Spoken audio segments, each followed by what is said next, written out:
అన్న ఇదవనే అన్న అడ్డం వచ్చారు.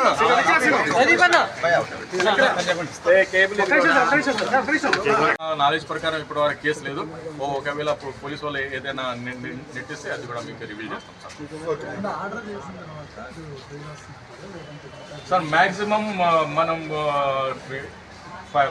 బెయిల్ రిటర్న్ చేయాలనే ఇది చేసాం. ఎందుకంటే సింపుల్ ఇంజరీ, ఒకసారి రాయి దెబ్బ వస్తే ఇది రావాలి, ఇంజురీ ఇది రావాలి, కానీ అక్కడ ఇంజురీ అలా ఏం రాలేదు.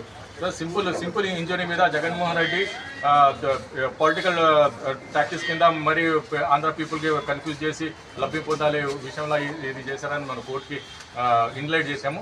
ఇప్పుడు కోర్టు ఏ ఆర్డర్ ఇస్తుందో దానికి వెల్కమ్ చేస్తాను. విధానంలో మేము ఉంటాం. ఈరోజు current number 197/2004 Ajit Nagar police station కేసులో జగన్మోహన్ రెడ్డికి రాళ్ళతో కొట్టిన కేసుల ముద్దాయి అనే సతీష్కి కోర్టుకి ప్రొడ్యూస్ చేశారు. ముద్దాయికి కోర్టుకి ప్రొడ్యూస్ చేసిన తర్వాత వాదన ప్రతివాదన అయింది. జగన్మోహన్ రెడ్డి సైడ్ పీపీ వాదన చేశారు, అక్యూజ్ సైడ్ నేను వాదన చేశాను. ఈ కేసులో జగన్మోహన్ రెడ్డికి ముద్దాయికి ఉన్న సతీష్కి అసలు ఏది ఇన్మిటీ లేదు. ఆయనకి వానికి ఏమంటారు శత్రుత్వం ఏం లేదు.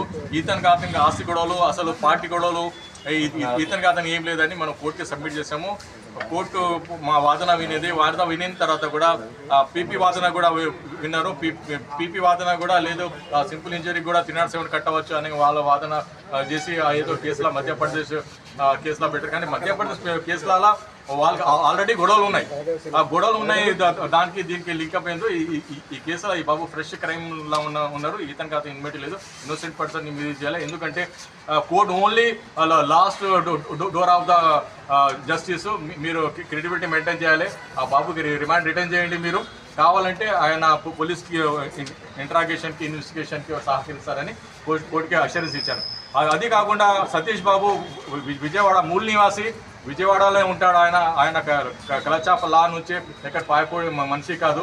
హ్యాండ్ టు మౌత్ లైఫ్ ఉన్న పూర్ పీపుల్. వాళ్ళు మీరు కన్సిడర్ చేసి మీరు న్యాయం అంటే బీదోల్ని రక్షించాలి, ఏమంటారు రిచ్ ఉన్న ప్రొటెక్షన్ చేయాలి, ఇలాగా కాదు. మీరు ఇద్దరికి సమానంగా చూడాలని మనం కోర్టులో వాదిస్తాం. దీని మీద ఒక అర్ధ గంటల ఆర్డర్ వస్తుందని మనం ఆశిస్తాం.